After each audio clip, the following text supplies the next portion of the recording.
Thank you very much, Elisa. It is an honor to be here. I've been hearing about Strathclyde since its first launch from various students and colleagues who have been here.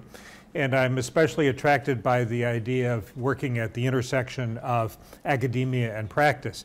I practiced environmental law in New York for 30 years before becoming a full-time academic 8 years ago. And so I very much like the idea of working at that intersection. So as Lisa said, I'm going to be talking about various legal tools that can be used to persuade or, if necessary, force corporations to adapt to climate change. I'm not talking about the mitigation side. I'm not talking about reducing their greenhouse gas emissions, which is, of course, a very important topic.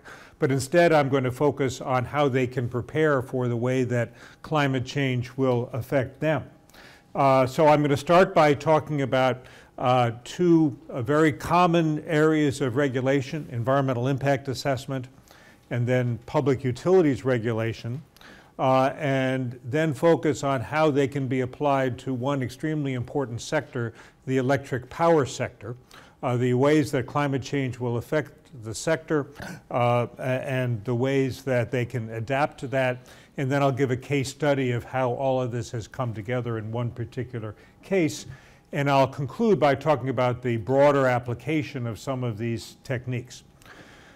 So as you know, environmental impact assessment has been around for quite a while. It actually was launched in a serious way in 1970 with the enactment of the National Environmental Policy Act in the United States. The first environmental statute of the modern environmental era in the United States, signed by President Richard Nixon, of all people, on January 1, 1970. And it basically requires the preparation of a detailed study and environmental impact statement before governments take major actions that can have a significant effect on the environment. Many of these actions are actually actions undertaken by private corporations with governmental approval. And so having to prepare an environmental impact statement can have a significant effect not only on government decisions, but also on corporate decisions. So the first environmental impact assessment law was 1970, and as you see from this chronology, it has been adopted all around the world in the decade since then. And now the great majority of all countries on every continent have an environmental impact assessment law, and so do 7 of the 9 multilateral development banks. It has become so common that a few years ago, the International Court of Justice in The Hague, in a dispute between Argentina and Uruguay over a dam on a boundary water, found environmental impact assessment to be part of customary international law. It's also written into numerous treaties. Now, one of the, when these laws were first enacted, no one was thinking much about climate change. But in the years that followed, efforts ensued to consider climate change as part of the environmental impact assessment process. The U.S. law, the National Environmental Policy Act, created an office within the executive office of the president, within the White House, to run the process and to issue regulations. That office is called the Council on Environmental Quality.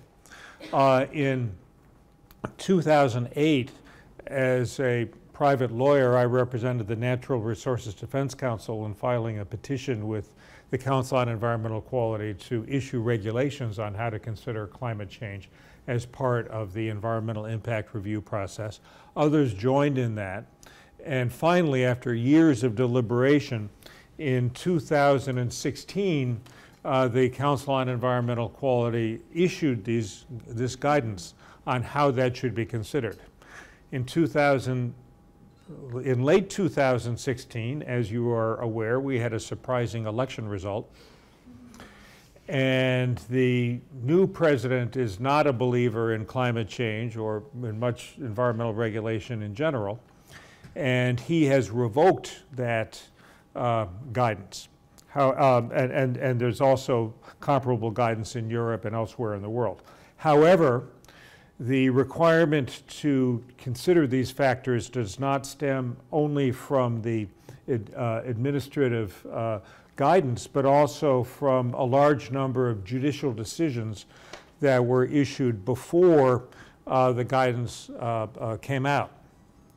And so one thing we are definitely going to see when projects are approved that are subject to the National Environmental Policy Act, but did not undergo this kind of analysis, we're going to see litigation challenging the failure to perform that analysis, because it is difficult to argue that climate change is not an important environmental issue and impact. And if the government does try, if the new government does try to make that claim, we will be pleased to litigate that, because the scientific evidence is so compelling. So I think we're going to see a good deal of continued action with analysis of the effect not only that projects will have on greenhouse gas emissions, but the effect that greenhouse gas emissions and climate change will have on those projects. We're already seeing, and our center has been doing surveys of this, we're already seeing quite a few examples where this analysis is being done. One entity that is particularly eager to do that analysis and has been doing it is the United States Navy. By definition, the United States Navy's facilities are on coastlines. And those coastlines are heavily affected by sea level. So the Navy has an office that is looking at the effect that climate change will have on their ports and their docks and their other facilities. Even if the top levels of the administration don't believe in it, the people who have to work on it on a daily basis do. Additionally, in the United States, many of the states have their own laws requiring environmental impact assessment that are completely independent of the federal statute and not affected by any changes in the national administration. And so the leading states in that area are listed here, and they have all adopted their own guidelines on how climate change should be considered in their own environmental impact review process. We at the Sabin Center at Columbia Law School have also been formulating model protocols for how this analysis should be done. Because the White House Council on Environmental Quality was proceeding very slowly in the issuance of its guidance on how to do that, we decided to do that ourselves. We prepared some model guidance based on the protocols that have been established by a number of professional societies, and the government of Canada had some others around the world. We convened expert workshops and have put out a model protocol which is available on our website for how to do that for infrastructure projects, for the built environment, and a separate protocol for how to consider these issues for natural resource projects such as forest management and parks management. And so the protocol for the built environment goes through the various ways that climate change impacts may be relevant at different points in the environmental impact assessment process. What are the baseline conditions? What are the expected future conditions without the project? Expected future conditions with the project. For instance, if you're building an airport runway, it's useful to be assured that 75 years from now, when you hope the runway is still operating, that it will be above water at all times. And if you project that it's not, that may have some effect on the elevation of the runway and various other factors. Seawalls are sometimes a good defense against climate change, but for obvious reasons, you don't want a big seawall at the end of your runway. So advanced planning is very useful. So environmental impact assessment is one a very common legal technique around the world that is quite useful to help induce governments and corporations to anticipate and prepare for climate change. Another is public utility regulation. Every country has a system of regulating the electricity industry, Every country has a national electricity industry or energy regulator. In the United States, it's the Federal Energy Regulatory Commission, FERC. You, of course, have Ofgem, the Office of Gas and Electricity Markets, and it is one of the energy regulators that has joined in with the Council of European Energy Regulators. One difference between the United States regulatory system and that in the UK is that in the United States, each of the 50 states also has its own utility regulator, typically called a Public Utility Commission. Under the Federal Power Act, which was adopted in the United States in 1936, the distinction is that the federal regulator, FERC, regulates wholesale markets, and the state regulators regulate retail markets.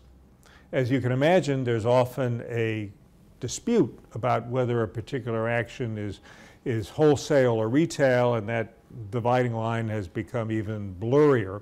But it is clear that the state public utility commissions regulate the local distribution systems. The local distribution systems are especially vulnerable to climate change impacts, as I'll be talking about for a minute.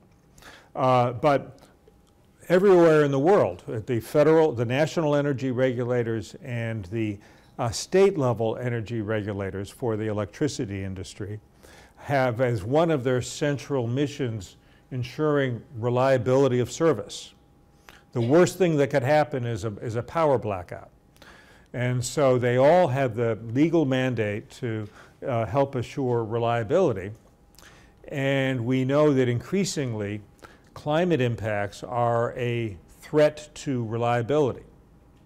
And so anticipating climate change becomes a core function that these utility regulators should carry out. Now, those are not the only levels that are engaged in relevant decision making.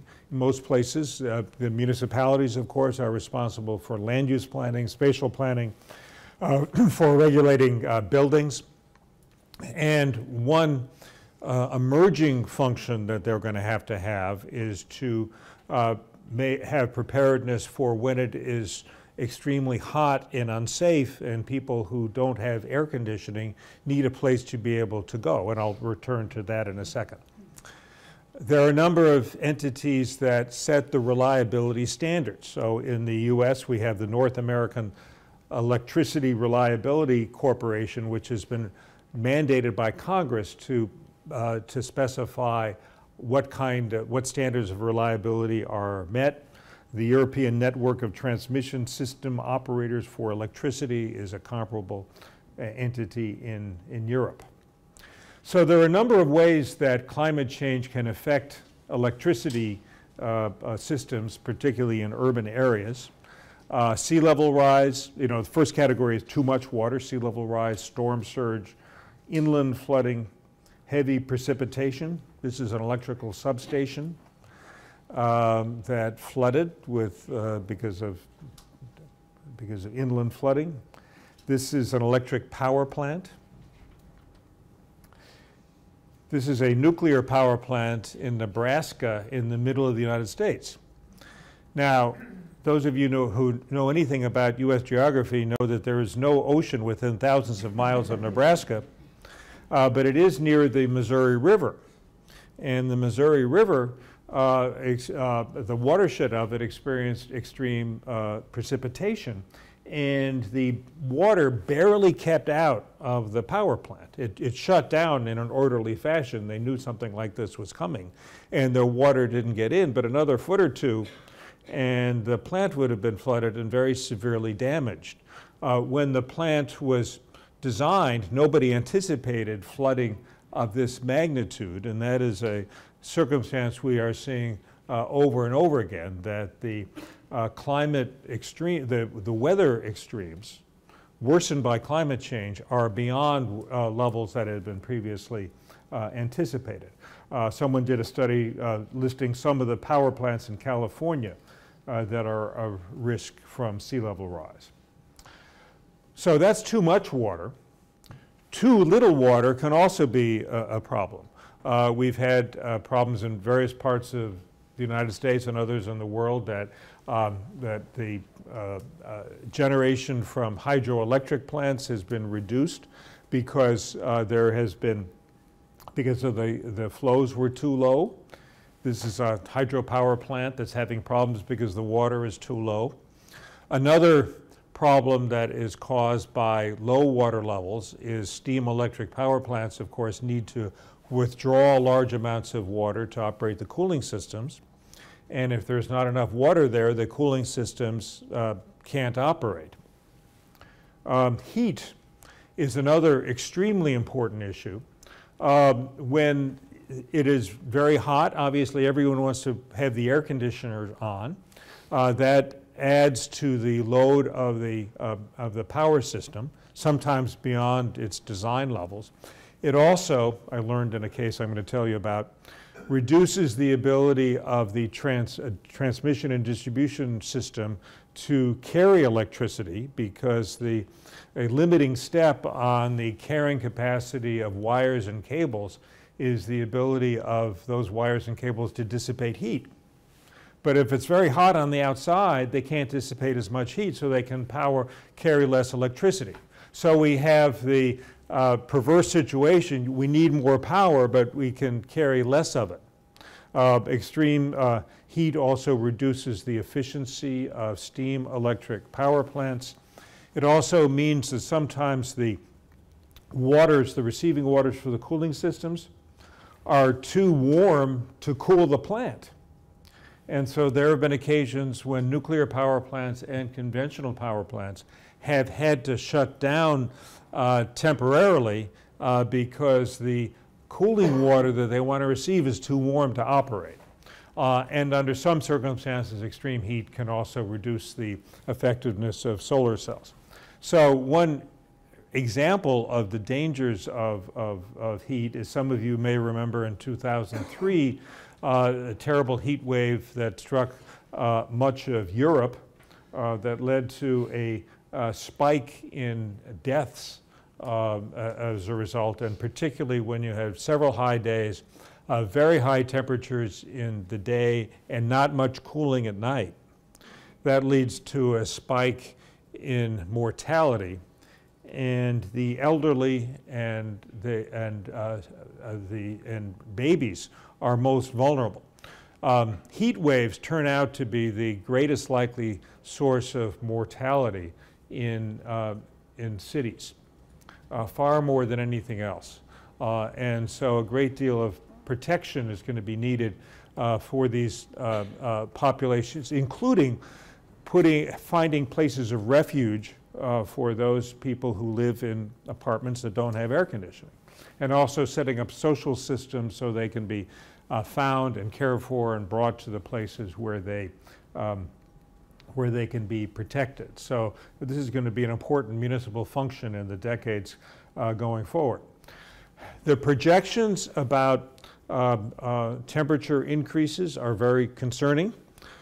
These are two scenarios under some IPCC projections, one with the world achieving great success in reducing greenhouse gas emissions level, which we do not seem to be on track for. And the other is a continuation of what prior trends have been. So under the high pathway scenario, which is not the worst case, but a high pathway, you will have parts of the world with average temperatures 15 degrees Fahrenheit, which is about 8.5 degrees Celsius above current average temperatures. And this is average temperatures. The greatest dangers arise during the extremes.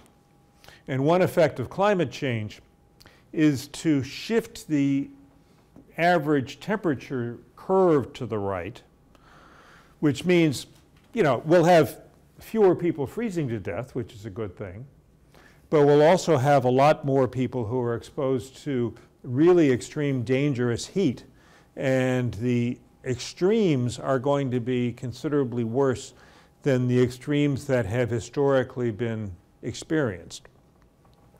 This is going to put great pressure on, among others, the electric power systems to make sure they're able to power the air conditioning and to have systems to protect those who don't have air conditioning. There are other extreme events that are worsened by climate change, heavy snow and ice, windstorms and ice storms, wildfires. We've seen in parts of the world, most notably the United States and Australia, but probably some other places, an increase in the number of wildfires, and we're seeing an increase in the number of major power outages that are attributable to extreme weather events. And the extreme weather events tend to be not caused but worsened by climate change. There are a number of ways that power systems can prepare for these kind of events. So flood protection, certainly seawalls around vulnerable infrastructure, raising the level of sensitive equipment above anticipated flood levels, moving equipment back from areas that may flood, moving wires underground where that's economically feasible. It's very expensive, but in some places it makes sense. Better systems for dissipating the heat, and in general, building technical standards for electrical equipment so that it can withstand anticipated impacts. Decentralized grids are also very important for resilience to the extent that you have community solar, district heating, various other technologies that don't rely on the central grid. That has many advantages, among them higher resilience to extreme weather events. And smart grid of various kinds further helps resilience. So do various techniques to reduce peak energy demand through demand response, through smart metering, through energy efficiency, and there are other methods that can be used for preparation. Flood mapping is another very important issue. In the United States, the entity that is in charge of preparing the official flood maps is the Federal Emergency Management Agency, FEMA. The flood maps are prepared entirely based on historic data. They look at what is the worst flooding that has ever occurred in a particular location, and that's what they anticipate in the future. But we know now that as a result of climate change, the past is not a good predictor of the future. And we should be changing our flood maps to reflect anticipated sea level rise and extreme inland precipitation.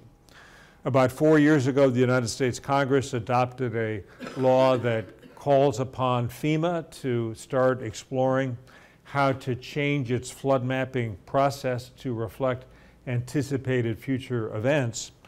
FEMA has been moving very, very slowly in doing that. They eventually had an advisory committee that came out with a set of recommendations that are, I'm sure, not going to be acted on in the next 4 years if we have a president who doesn't believe there's a problem that has to be dealt with. But even if it does if they do begin to act, it's going to meet a lot of local resistance because no property owner wants their land to be declared to be in a flood zone. That obviously hurts their property values. It makes it harder for them to get insurance and mortgage financing and so forth. So it's going to be a real battle to remap these areas to reflect actual flood hazards. But meanwhile, we have a system, at least in the US, of federal subsidies of a continued building and operation in vulnerable areas, and every time there's a big flood, it adds enormously to the deficit because the insurance premiums weren't enough to pay for it. Another area where the law is potentially very useful to force corporate adaptation is in the area of securities disclosure. When publicly owned companies, of course, have to file disclosures with the security regulators about their financial status and their potential risk factors. those companies that own a lot of coastal property or have a lot of property that is otherwise vulnerable to climate change should be disclosing these risks. In 2010, the U.S. Securities and Exchange Commission issued guidance calling for that. There's not been much enforcement of that.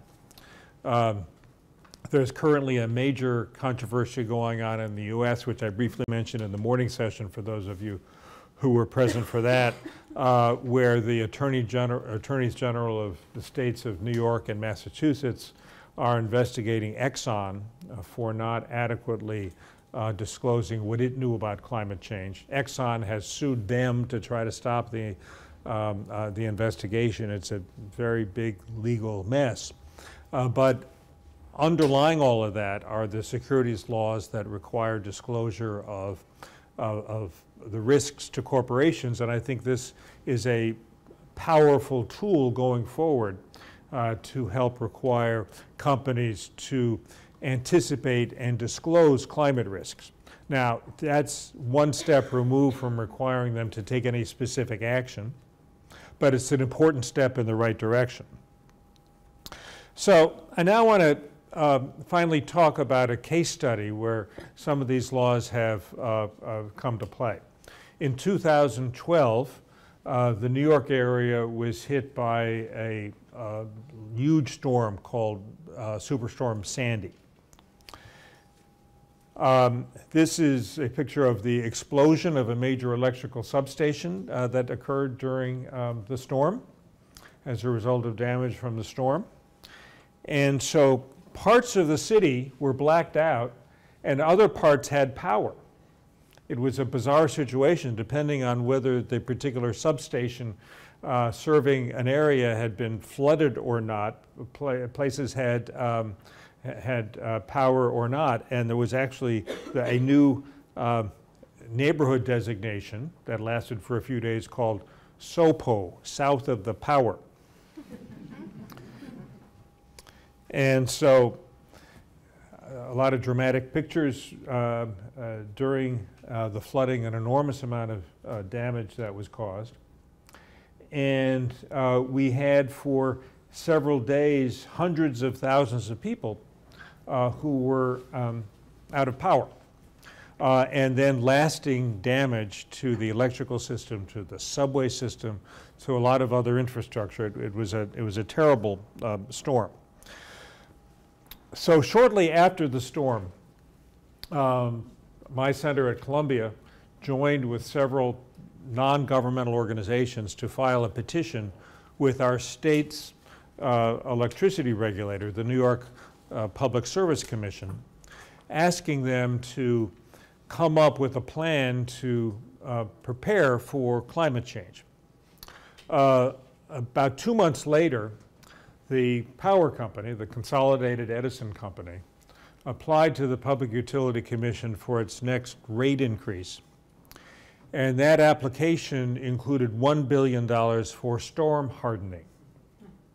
We looked at that and we saw that the storms that they were basically wanting to prepare for the next Hurricane Sandy. It involved building seawalls around substations, elevating equipment, all of that kind of thing.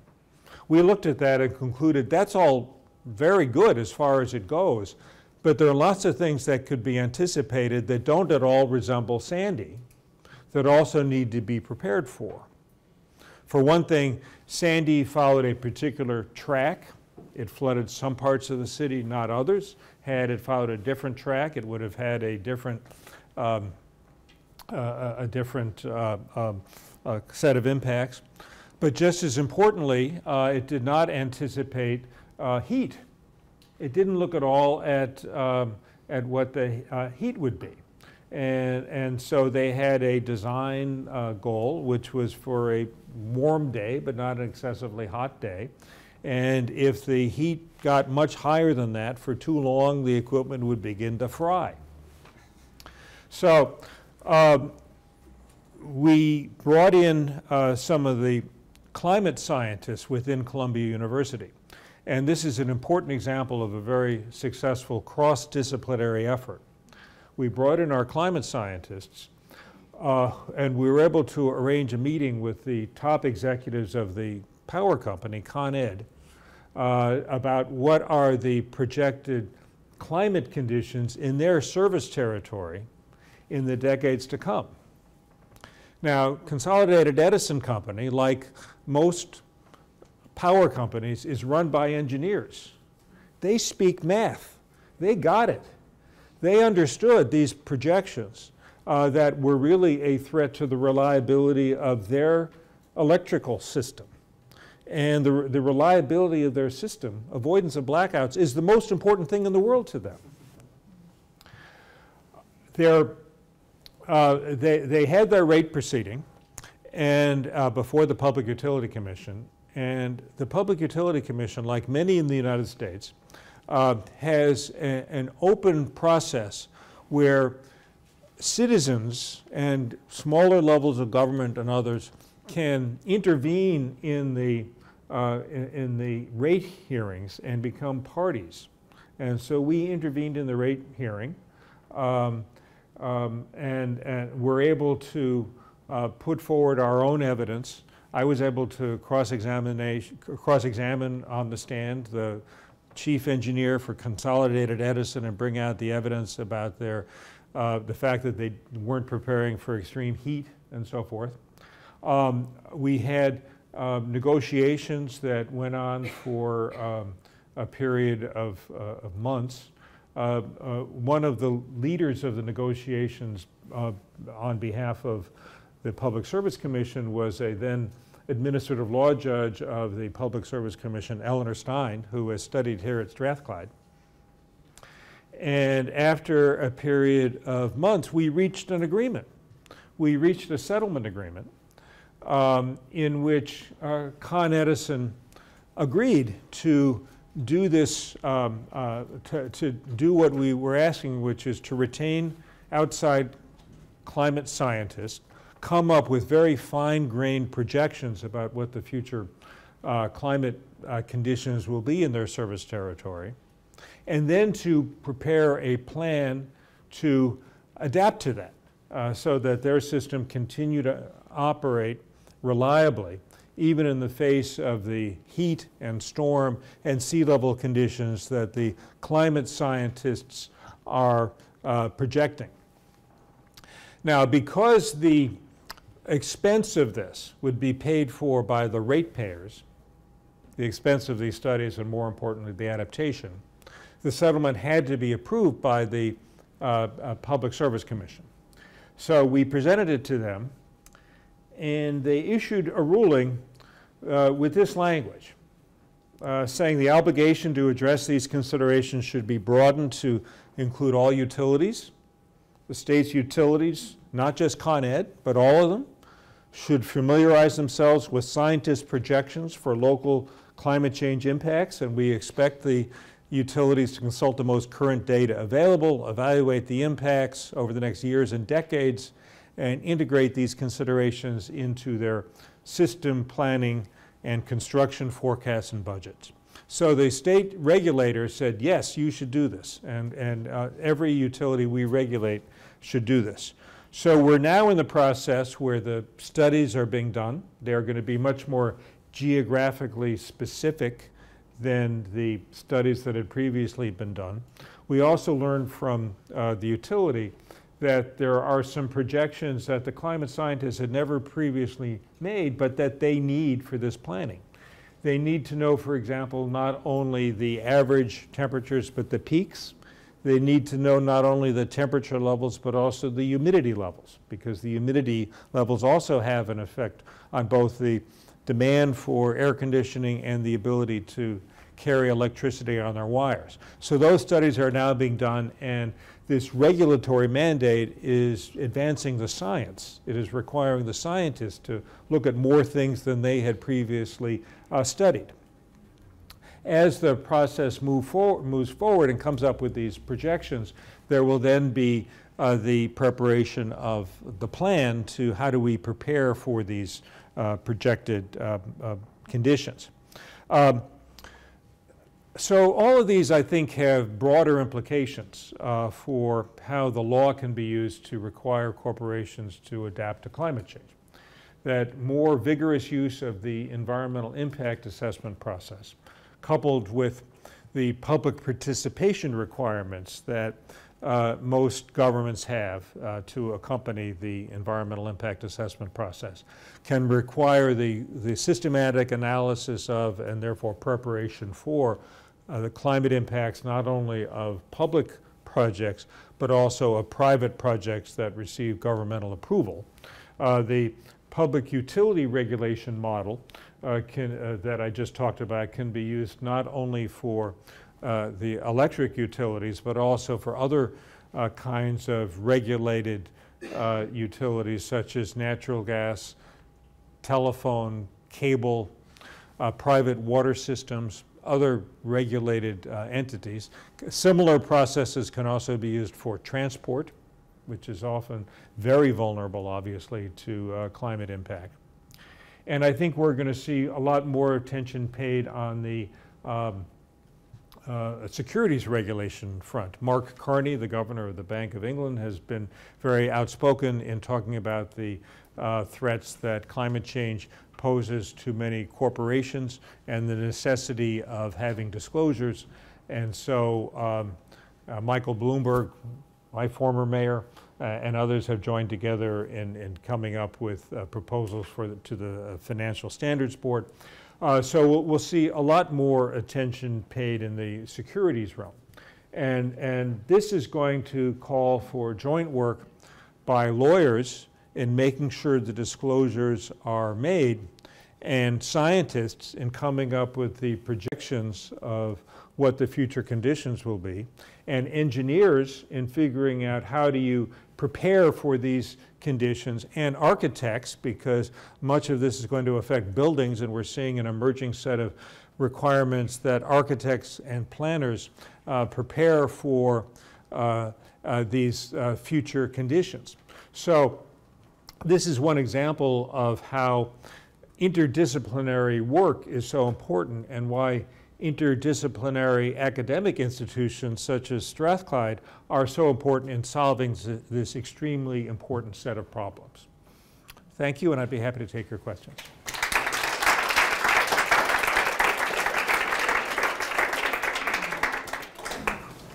Thank you very much.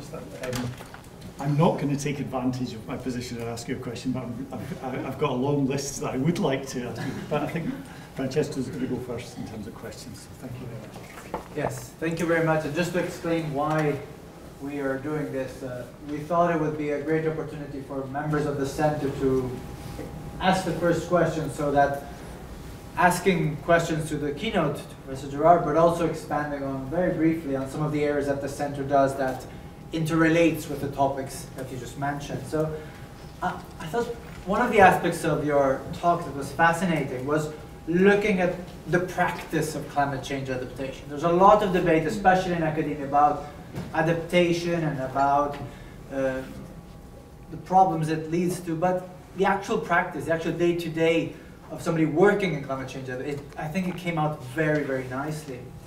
At the same time, it obviously, because of the nature of the talk, it was climate change adaptation in practice from a New York perspective, let's say. So it's about companies or governments that do not do enough, do not comply with national obligations. And you nicely said that in impact assessments, climate change concerns are being brought in. And it's interesting to see, and obviously the work you do at Sabin Center highlights a lot of it, even the role of litigation in pushing that forward and keeping those actors to do what they have to do. But another aspect is climate change practice from those parts of the world that are suffering the most from climate change. So if you think of climate change practice from a SIDS perspective, from a small independent development state, or from an LDC, a least developed country, those countries may not have the capacity to deal with such a storm. They may not have the national obligations there. So then you start having questions of what is, if any, the role of litigation in the realm of climate change adaptation in that context. And this would lead us, for those who are more into the climate change negotiations as well, issues of loss and damage. And are there any international obligations to provide climate finance for climate change adaptation? But this actually leads to a question which is about how to adapt. Obviously, in the example that Professor Gerrard was making, he was talking about, and I think you also mentioned, critical infrastructure in a city like New York, so a lot of technology, a lot of architects, cements, engineers. But a lot of times when you're thinking of climate change adaptation in developing countries, and I'm thinking of the example of Costa Rica, for example, you don't always need technology. Actually, nature can help. And what I mean by that, and I'll highlight two examples of work I have done, is that, for example, good water governance, and in particular groundwater as a buffer for climate change adaptation, can be a cost-effective response to climate change adaptation. And in my own work in Central America with IUCN, with the International Union for Conservation of Nature, I was asked to explore and to bring together communities, the climate change community and the water community, which a lot of times don't talk to each other, or work in silos. We talked a lot about this morning, about these silos. And thinking about how, be it at the national level or transboundary level, if we're talking about a water agreement, climate change concerns cannot, should not, and how were to be brought in those agreements. And the second example is the work I'm doing with UNESCO, with the International Hydrological Program, and with the FAO. And there I was asked to look at linkages between SDGs. And obviously there was a clear linkage between SDG 13, the SDG on climate change, and again the SDG on water, the SDG 6, obviously in the context of a holistic approach to SDGs and so forth. So I think the climate change adaptation brings out so many issues, and a lot of them we do cover in the center from both an academic side and a practitioner side. So thank you for giving me the floor for that. Thank you. So I do a lot of work with the Republic of the Marshall Islands in the middle of the Pacific Ocean, one of the most vulnerable countries, and they are already seriously affected. One particular example is that traditionally in the capital island of Majuro, they drew their water from underwater lenses, but those have become contaminated with salt. And so the principal source of drinking water on the capital island, where about 30,000 people live, is the airport runway. They collect the rainwater runoff from the airport runway, and that's what they drink. Now, they're only about 3 flights a week, so not that much oil seeps out, and they never need to use de-icing fluid.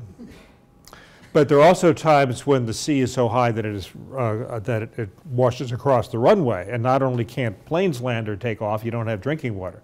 So the European Union has made available barrels so that they can collect the rainwater runoff from the roofs.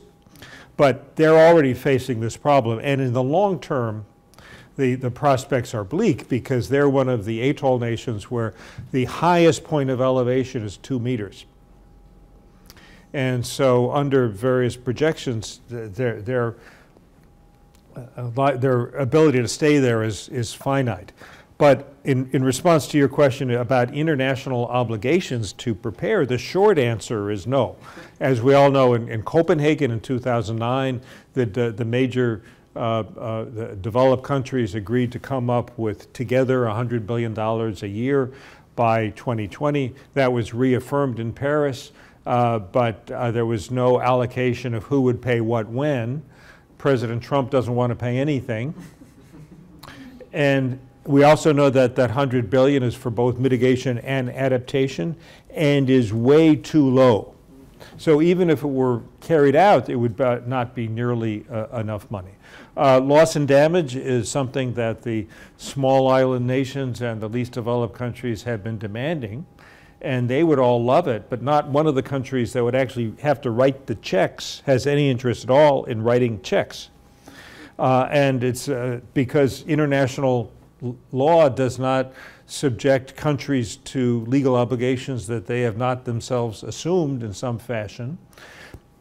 there does not seem to be a legal mechanism to force that kind of adaptation. So I wish I could present a rosier picture there, and coupled with the fact that for some of the countries, for the low-lying small island nations, for significant parts of Bangladesh and other areas, it's going to be necessary to move. They want to stay as long as they can. They don't see moving as an acceptable adaptation strategy, but eventually they will have to. And where will they go? And as you know better than I, part of what underlied Brexit, and as I know, what part of what underlay the election of Trump was opposition to immigration. So it does not fill one with optimism that when the day comes that the number of people who need to move to other countries as a result of climate change is much higher than it is now, that we'll have a lot of countries willing to open their doors. So that's obviously one of the major, major challenges that humanity is facing in the decades to come.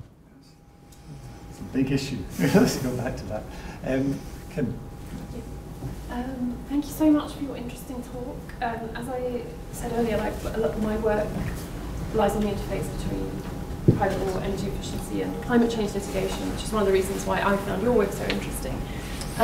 One of the things I was thinking about while you were talking was, and one of the things that troubles me sometimes when I'm looking at issues, is the extent to which there's a lack of policy coherence between climate change mitigation and climate change adaptation. And I wondered, in the areas that you've discussed, to what extent either public authorities or lawyers examining what they're doing are thinking about the policy coherence between the different areas. Can I suggest just please think about this? Should we take a second Yeah. question and then come back okay. to Stephanie? Okay, I'm going slightly off piste here, and I'm not really going to refer to climate change, but I'm sort of linking back to what we were talking about earlier about finding analogues, etc., with our research. What I want to pick up from your really interesting presentation was the word preparedness. So I work in global health, and it's obviously preparedness for pandemics, etc., is essential to global health. And your Edison example of how they wanted a £1 billion fund to cover damage which had happened in the past but may not necessarily climate proof, I think is really interesting, because I think we have a tendency, certainly in global health, to prepare for events that have already happened, and we don't always future proof. So for instance with Ebola, it took 3 months to realise that actually it was Ebola, and then another couple of months to actually realise this is quite a big deal. So I think that just as a sort of link between different areas of research, I wonder to what extent there would be benefit in the future of looking at different approaches to preparedness across domains. And I think that sort of thinking about how we tend to think of things sort of, in our individual silos, there could be going forward benefits to thinking about preparedness and how we approach it. So that's not a question, it's probably just more an observation. One thing that I have looked into is how you bring the private sector into preparedness planning for pandemics, etc. So I'm thinking here about airlines, airports, etc. By necessity, because obviously pandemics have a cross-border dimension, any preparedness that you do, any way that you bring in the private sector necessarily has that cross-border dimension. So I suppose this is a question to you. I wonder to what extent in the preparedness that you're talking about in energy sort of utilities, whether or not there's any sort of cross-border dimension, maybe with Canada or Mexico, and how that's dealt with in terms of regulatory tools. I suppose my third observation is the work of a colleague, Jen Lennon, who unfortunately can't be here, but she works on critical national infrastructure, and in respect to terrorism, how critical national infrastructure such as power, grids, etc., could be vulnerable to terrorist attack. And she looks at the legal tools themselves, as well as the sort of thoughts behind the legal tools, so whether it's a collaborative approach or whether it's a corporatist approach, who in essence sets the thinking behind any regulatory tools in that regard, and where's the transparency, etc. And I think that's my final point. That links very well to what you're saying about technical standards are very important, but I suppose the question is, who designs the technical standards? And I think linking maybe to Elise's and Francesco's point, I suppose the benefit of a centre like this is that we're very disciplinary and we sort of apply the same thinking but across different domains. So sorry, that was very rushed, but there's just some things that I was thinking during your presentation. So let me first address the question of policy coherence between mitigation and adaptation. I frankly don't see a lot. You know, and there are some things that are operating at cross purposes. Air conditioning is a very important method of adaptation to heat, but air conditioners also use a lot of electricity, and they've traditionally used HFCs, and so a substitute for ozone depleting substances, and we have a new agreement last year in Kigali on that, but they are very much operating at cross purposes. And I would say that most agencies tend to operate in silos. You have the people who do energy efficiency, you have the people who do storm preparation, and I think that thinking about the interrelationship is another extremely important role for academia to play, because the governments tend not to be well suited to that. On the preparedness side, I think that that envisioning scenarios and scenario planning is extremely important, and envisioning not only, you know, what happened last time. You know, the military understands that, or should understand that. They have all kinds of scenarios for things that had never happened, but they want to be prepared for it, and I think we need to do that here. Obviously, it becomes politically sensitive because many of these scenarios are awful to contemplate, and politicians don't want public discussion of them, but they need to be done. On the cross-border side, you know, there's less of that for the U.S. because we're a big country, and so, you know, there's some electricity flows across the Canadian border and some across the Mexican border, but it's not a very big part of it. But obviously in Europe it's much more important. But we do have a lot of cross-state activity, and there, one of the difficulties we have is the Commerce Clause of the U.S. Constitution, which basically says that states can't interfere with interstate commerce except under certain circumstances, and certain efforts to try to regulate electricity markets, for instance, are inhibited by that. I haven't yet seen that particular problem arise in the adaptation field, but I can imagine it. With respect to terrorism preparation, obviously there's the operational part and all the military actions and so forth, which has, I think, limited environmental interface, but preparing physical buildings and infrastructure for that is important. After 9/11, I was retained as the environmental lawyer for the entity that had owned the World Trade Center and that was responsible for rebuilding. And one of the issues we looked at in the environmental review process was, well, first in the design process, how do we make the new buildings as resilient as possible? And what do we say about that in the environmental review process?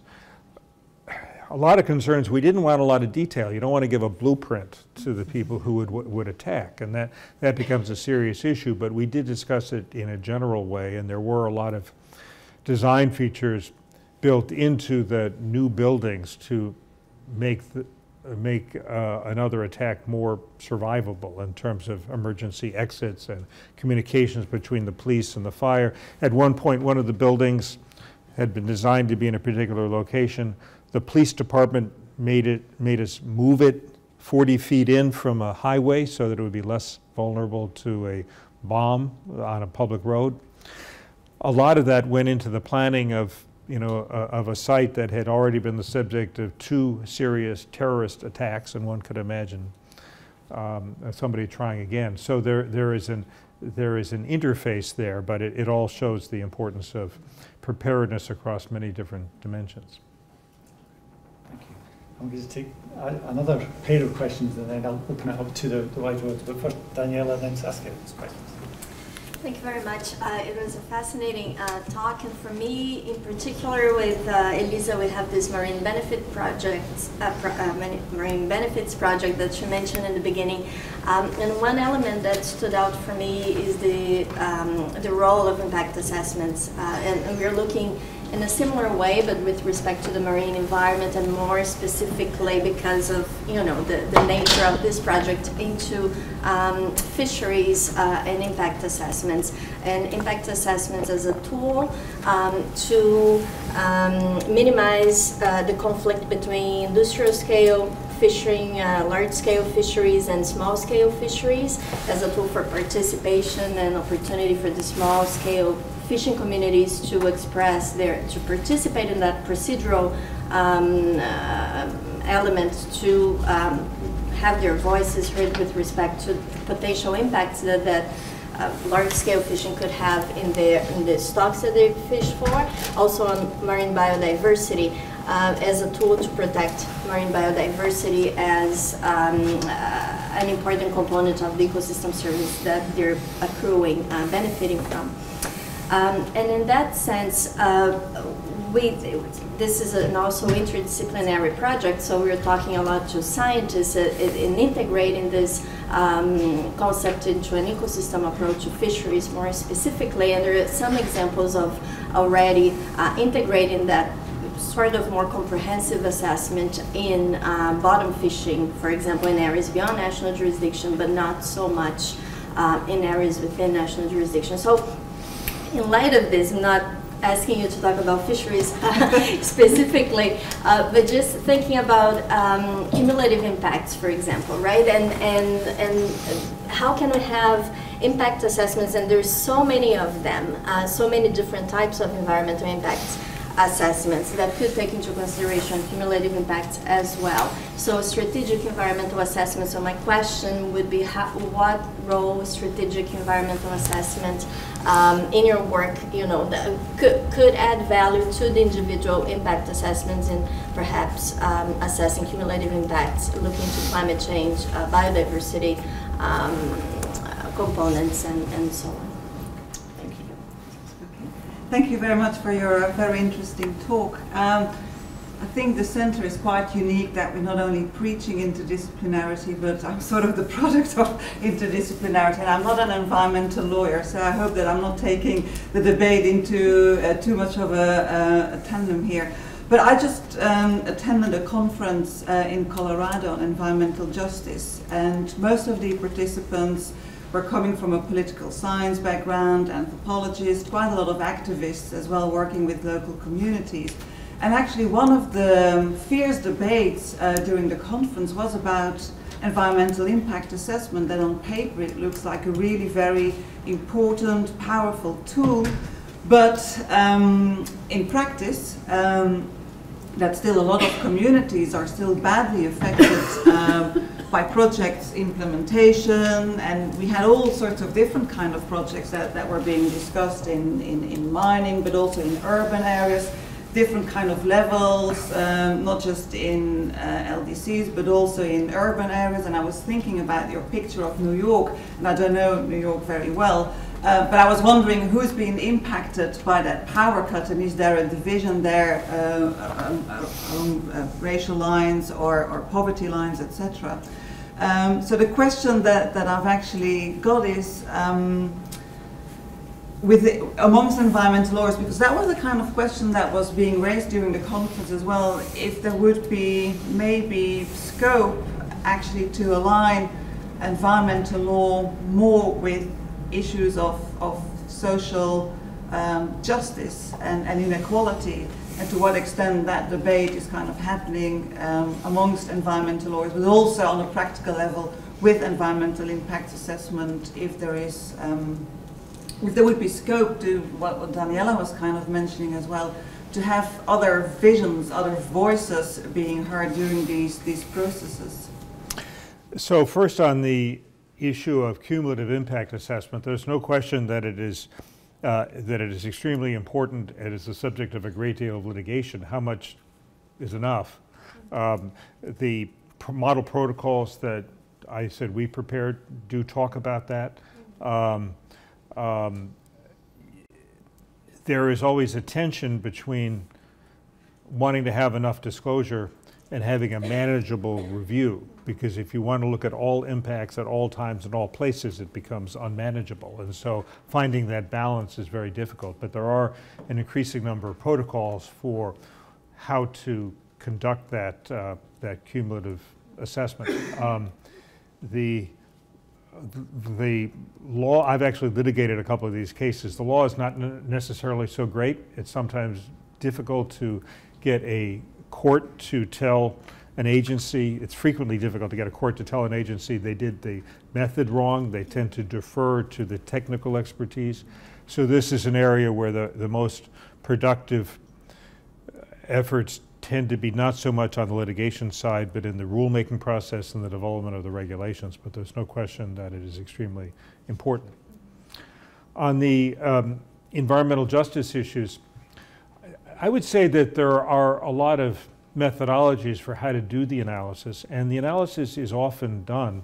Sometimes people hope that the environmental impact assessment process will go beyond disclosure to actually having substantive requirements. But of course, NEPA, our law, and most others are purely about disclosure. Very few of them say, once you've disclosed an impact, you then have to prevent it or do something else. There are a couple of these statutes that do have a substantive element, but most of them don't. And so I'm afraid that sometimes the environmental impact assessment process is asked to do more work than its job, that actually changing governmental decisions is the requirement partly of other substantive laws. You know, if the review process shows that the project will make people sick, then the air pollution or the water pollution laws should be invoked there. Other times it's not that kind of quantifiable impact, but it's more of a political process. And it gets into all the politics about who has what power, which again is beyond the scope of what the environmental review process is supposed to look at. You asked about the impacts of the blackouts and so forth. So the blackouts themselves did not know socioeconomic grounds, bases. It wasn't the poor areas were out of power. What we did see is that a lot of the some of the poorest areas of the city were very heavily affected by the flooding. Especially, there's an area called the Rockaways, which had a lot of low-income housing that was really wiped out. And we did, unfortunately, see a disparity in the recovery, in the amount of governmental attention that was paid to recovering from the more affluent and the less affluent areas. That was that became clear as a stark division, which was a very unfortunate event. Can I just say that question and response very much rings true for me as someone who's been in that position of advising a decision maker or a minister around particular cases. I think there's very much almost a distinction in approach that so much legislation has been put in place almost to remove decisions from ministers because they can't be trusted. And much of particularly the Birds Directive is a very good example. Much of that is about his decisions that must almost prescribe or limit the role of the decision maker. When actually often a situation is what you really want is politicians make decisions that really only politicians can make, but you want them to make it with full transparency and full knowledge and awareness of the issues. But there's almost two very, very different approaches to how decision makers should be decided, and sometimes they sit alongside each other in a very confusing way, but that's personal brief just to share. Can I now open it up? I'll take two questions at a time. So questions to Michael, but also to any of the members of the centre who've already asked questions. So there's been a hand up here by the camera, the gentleman with glasses at the back, and then in the front here. So. Professor Gerrard, thank you very much for your talk. It was very, very good. I like the topic of forcing corporations to adapt to climate change, but the problem that I see here is that people sometimes would resist this. And the example that I have in mind is that a couple of years ago in Chile we had a very strong earthquake and then a tsunami. And the people that were affected by the tsunami that used to live in the area that was flooded, they are still trying to go back to that area, even though it's a flooding area. They're saying, you know, this is my beach house, you know, why would you take me out of it? Do you foresee a role of corporation or a role for corporations enforcing adaptation to climate change on people? I'm thinking something like, maybe not denial of service, because that would be maybe extreme, but you know, charging 10 times for the electricity instead of, say, $1 the kilowatt, it's $10 per kilowatt instead of $1 in risk areas. In you know, you mentioned flooding maps, and so in areas like that, do you foresee a role like that for corporations? Thank you. Yes, so I actually am building a little bit on the same question. So I was fascinated by your story on the public utilities. And as a person who has worked for public utility and later with public utilities, I can totally see how the guys from Edison were concerned about, you know, their beautiful working machines and they wanted to protect them. So I'm wondering, on the first very practical level, what does that mean for the business case of the public utilities? Because actually, contrary to what you're saying, that the corporations might have resistance, public utilities would actually be willing to invest the money into the climate change adaptation measures, because, you know, for them it makes sense, because usually it would mean that they would have to expand the capacity of their infrastructure, right? Because if we're talking about the peaks going down and going up, that usually just means increasing the capacity. So that's a very practical question. What does that mean for the business of the public utilities? What does this decision from 2014 mean in practice? Can they increase the tariffs now? Can they? How do they deal with this? And on a more strategic level, I'm wondering also, coming back on what you said before about the distributed, decentralized grid and smart grid being more resilient as an alternative. So I see then on the one hand, we have an expansion, a tremendous investment that we need in the infrastructure of the public utilities if we want to take the climate change into account. And, you know, as you said yourself with this example with Edison, it's not really, it doesn't really, it's very difficult to cap it somewhere because they are willing to do so, and so how do you say it, stop? And on the other hand, we have an alternative of the distribution grid and the decentralized grid. Is this an actual alternative that we should go for? How do you see that? So first, on the role of corporations enforcing adaptation, I think the private sector role that can have the greatest impact would be insurance. And if the insurance companies are able to charge risk-based rates, that should accomplish a lot of it. You know, the insurance companies have more expertise than almost anybody in calculating what are risks. And if they're able to charge truly market-based risks, that will go a very long way toward inhibiting development or redevelopment in vulnerable communities. But of course, in many places they can't. There are governmental regulations that put caps on rates or that have other kinds of mandates. We certainly have that in the US. And so the insurance industry has not been able to play its natural role of pricing to risk. Similarly, the mortgage industry can also play a very important role. Now there it's inhibited by, if you have a 20-year, if you're a bank and you're giving a 20-year mortgage, you may not care a lot about what happens in year 50. And insurance policies, many kinds of insurance policies are just one-year policies. And so again, they don't care. The reinsurance companies, which tend to operate under a different model, have been much more proactive than the regular insurance companies in forcing that. But there's a potential for insurance and for building finance to play a significant role. Requiring, you know, suggesting that the power companies charge higher rates in these vulnerable areas, I think that's a tougher one, and it runs contrary to many standard policies of utility rate making. It also could hurt the poor the most, because often the poor live in especially vulnerable areas, not always, but very often. So I'm not sure I would look at that technique. In terms of the public utilities being happy, sure, if the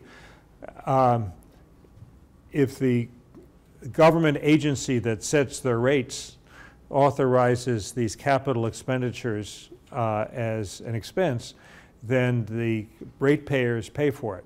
And the utilities are happy to have a high rate base. It means that they make more money. And so the burden then goes from the companies to the regulators. And the regulators were set up in part to give some insulation to the politicians because nobody likes to raise rates if it's just the regulators. There's a little bit of insulation, but I've certainly seen here, and I wouldn't surprise me if you also have it in Europe, that if the rates go too high, the politicians get grief, and they try to control the regulators. So it has moved the locus of the decision making away from the companies to the regulators, and there are points at which the public doesn't tolerate these rate increases. Part of that is the rhetoric around it and how much of a rate increase is too much. Same thing happens with financing reconstruction of roads and all other kinds of infrastructure. Everybody wants it to happen, but nobody wants to pay for it. So it becomes a very difficult political issue. Thank you. Right, two more questions. Alice at the front, and the gentleman at the back. Thank you. Two questions, but brief. Possibly.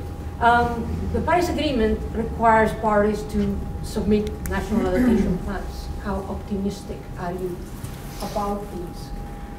Second question, what role for human rights litigation? I recently coordinated a brief concerning the Philippines Human Rights Commission petition. Your center also submitted a brief. We are all sympathetic towards this kind of litigation, but what do you see as the realistic perspectives of this kind of litigation leading nowhere, anywhere, in terms of climate change responsibility for the impacts of multinational corporations as polluters, really? Okay, thank you. My apologies. As a public law and administrative law buff, this may bore everyone who loves human rights. Do you have any experience? I was wondering if you have any experiences in the problems faced with implementing certain environmental laws and regulations. For instance, I've been working on a case where there was an issue with decentralization of the power grid, mostly in rural communities. However, when you walk into issues of smart metering or self-sufficient power production, you come into issues like privacy regulations or the enormous cost of power regulations and capacity regulations offered by TSO. So when you're implementing certain environmental measures and regulations, you walk into a whole gridlock of rules and regulations that are actually aimed at preventing, in some cases, even elemental rights or other rights or even NIMBYism that serve equally important goals. Do you have any experience with how to deal with that quagmire? Thank you. So on the first question, the national adaptation plans, the principal function that they serve is when adaptation money becomes available, they help become guidance for how that money will be spent. You know, if countries have identified their needs, you know, countries don't have an obligation to carry out their own adaptation plans on their own, but they use it when the money becomes available. As I was saying before, not nearly enough money is becoming available. You know, UNEP every year puts out its adaptation finance gap report, which shows a very broadening gap. So the plans themselves, I think, are coming out, and they're very helpful. But the money to carry out the recommendations of the plans, I think there's far too little of that, and I don't see any particular prospect unless, you know, in the ideal world, we would have a carbon tax that would cover many countries and that would both provide an incentive to reduce emissions and provide funding for this kind of program. But the politics of that, I can't say that I'm optimistic that that'll happen. On the human rights litigation front, Right, as you know, this is a very interesting proceeding before the Philippines Human Rights Commission, but it has no power. It'll issue a recommendation to the President of the Philippines, who is no one's exemplar of a champion of human rights. So even though President Trump just invited him to the White House,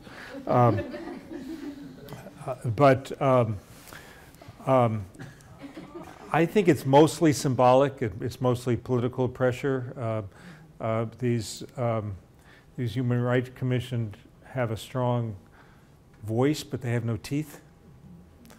I mean, I guess, and all of you know much more about this than I do, the European Human Rights Commission does have some actual powers, but it hasn't had a climate change case, not yet. So I'm waiting. You're going to tell me, you're going to bring that case, right? But so far, these are mostly sort of symbolic and political actions, regrettably. What I'm waiting for is for one of the small island states or one of the other endangered states to bring a lawsuit in its own courts under its own laws. And who knows whether the defendants will show up. It may be a trial against an empty chair, but it might yield a judgment and then go other countries to try to enforce it. You know, I mean, we've seen some of that in Ecuador versus Chevron. The waters of that have been muddied by lots of other things. But the idea of getting a judgment in one country, and I think that has some potential force. On your question about the implementation difficulties, yeah, as I said, I practiced environmental law for 30 years. And a lot of that was helping clients facing implementation difficulties. That you have a regulation that may or may not be clear, but implementing it has all kinds of other problems. And I don't know what to say other than that's a fact of regulatory life. That when you have command and control regulation, there are all the time implementation difficulties, which is one of the things that keeps environmental lawyers and other lawyers so busy, is trying to resolve those, and it's one of the things that makes government so challenging. But I don't have any kind of macro solution to that, I'm afraid. Okay, thank you. I think last set of questions. I'll get 2 questions up here. Our friend from Denmark first, and gentleman at the front here. Yes, I just wanted to ask, to what extent do you think the current US administration can roll back environmental protection in the US, and what role US lawyers such as yourself have in stopping it? My question is sort of dealing with both the 2 of the 3 adaptations you mentioned about impact assessments and public utility regulation, specific in the case study that you presented, on the aspect of public participation and the negotiation process that you went through in sort of having a sort of consortium of entities and organizations come together to put pressure, and what was sort of some of the learnings coming from that in respect to using sort of adapting climate change policies, even for public utilities in other countries, whether it be SIDs or LDCs. So first, on to what extent will the Trump administration be able to roll back environmental regulations? A few things. It's very hard to repeal a regulation. It's not so hard to stop enforcing it. And so there are going to be a lot of attempted regulatory rollbacks. I can tell you that it's going to be hand-to-hand legal combat at every stage. There are lots of lawyers in the United States who are mobilizing, working with academics. There have been a lot of off-the-record meetings between the academics and the lawyers and NGOs and so forth to plot out strategy. This is going to be a very active area of litigation for the next 4 years. Please, it's only 4. There's no question that Trump is going to do a lot of damage. And he's obviously greatly demoralized the staffs of the agencies. The smartest young people aren't going to want to work there. It's going to have a long-term adverse effect on all of that. He's not going to be able to do nearly as much as he hopes in many areas. And he will be fought at every stage, but he certainly stopped the momentum that had been built up under President Obama. We were certainly working forward in a very positive way, and a lot of the work that our center was doing was developing legal techniques that could be used by President Hillary Clinton using the existing statutory tools. These are now on the shelf, and we are looking at litigation and rulemaking and lots of demonstrations. There, almost every week there's a huge demonstration in Washington, so there's a lot of political activity. So the question is really how much damage is being done and how much can we slow it down.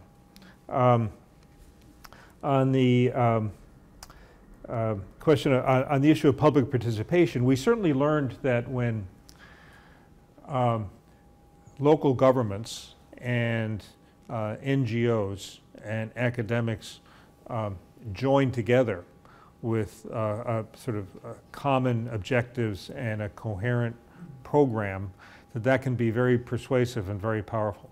The company listened to us, the state regulators listened to us. We were aided by the fact that the law of New York is very friendly to public participation. There was this process where we could formally participate and do discovery and have a trial on the record and all of that. That was all very helpful, but we certainly did learn that this kind of coalition of disparate entities can be very powerful, and that part can certainly be replicated around the world. Thank you.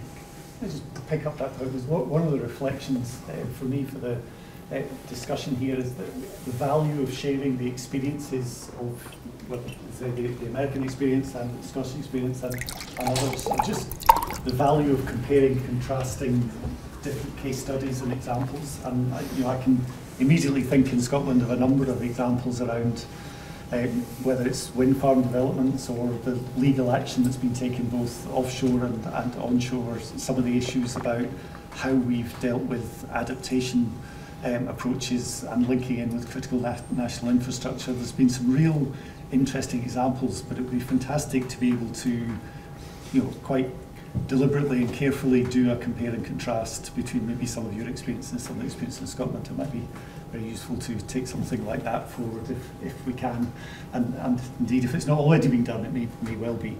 But kind of begins to draw things to a close just with a thank you. We've kept you on your feet. You've answered from your feet and answered the questions very carefully and exceptionally well. That's been a fantastic presentation, and thanks very much indeed. Thank you. Thank you.